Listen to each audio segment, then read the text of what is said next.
في ناس بيجي عليهم وقت يقرروا يتخلصوا من كل حياتهم القديمة. بيتهيأ لهم إن كل حاجة قديمة بتعطلهم وتأخرهم عن حياة جديدة بيرسموها لنفسهم، أو حتى بيكونوا عايزين يتخلصوا من وجع قديم وتعب عنه في حياتهم. بيتصوروا إنهم لو اتخلصوا من كل القديم هيرتاحوا.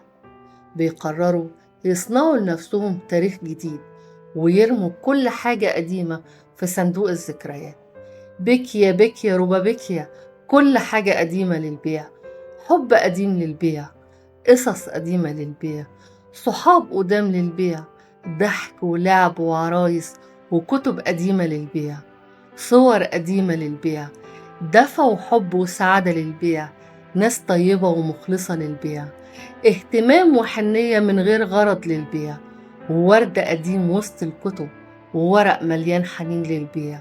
بيتصوروا إن كل حاجة قديمة ملهاش لزوم ولازم تكون للبيع. ما يميزوش الرخيص والغالي، ومن هنا يتلخبطوا.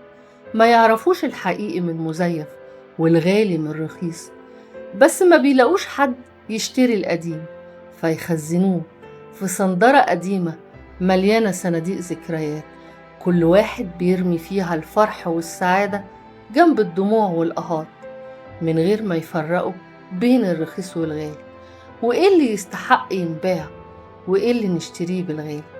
الأيام تمر وينجحوا ويعيشوا الحكاية اللي اختاروها، ويحققوا حاجات كتير جديدة كانوا عايزين يحققوها، وفي وسط الزحمة يلاقوا كل حاجة باردة وخاوية وبدون إحساس. ضحكة من غير معنى، صحاب من غير إحساس، حب من غير ناس، مصالح ومطالب وواجبات وحكايات من غير معنى، بيوت من غير دفى، سقف من غير أمان، بسمة من غير روح، حياة خاوية من الإحساس. شبه الإزاز حلو وبيلمع، بس ضلمة وعتمة من جواه، ومفيش ملامح تبان من المراية اللي بتعكس كل حاجة من غير إحساس. يحسوا بالغربة والوحدة، يدوروا على نفسهم القديمة ما يلاقوش، فجأة يجروا على الصندرة يفتشوا وسط صناديق الذكريات عن فرحتهم وضحكتهم الضيعة، عن صحاب بتحب بجد، عن عيلة ولمة وصحبة ودفى، ما يلاقوش غير رتوش، ملامح متشوهة لحاجات باظت من كتر الركنة والعتمة، أكلها التراب والسوس وبقت منها بقايا، ألبوم صور قديم مهروس ومفيش صورة ولا وشوش، قصقوصة أول ضفيرة وحتة حصيرة، توكة وفرشة شعر عروسة صغيرة مريانة تفكرهم بأول يوم مدرسة، وردة في كتاب أكلوا التراب، ولا بقايا كلام في دفتر في ريحة ذكرياتهم وأنفاس حكاياتهم، قبل ما ينسوها وينسوا دفاترهم القديمة.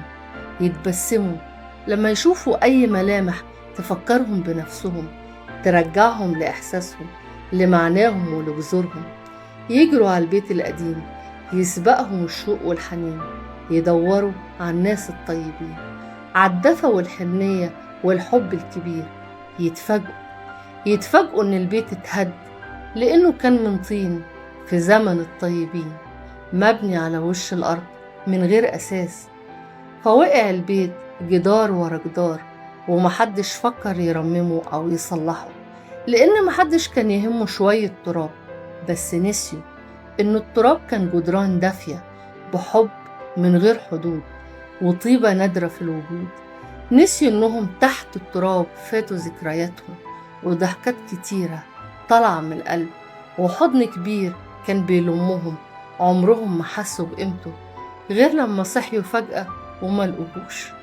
وسط الربابيكيا حاجات كتير غالية ضيعناها بالغلط وأهملناها.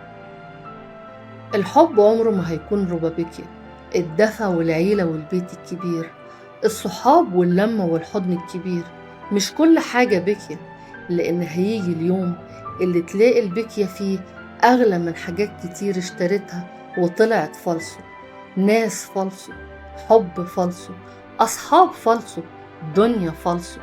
لما تبيع كل حاجة بيضيع منك الميزان، وما تعرفش تفرق الأصل من الفالصو والذهب من النحاس.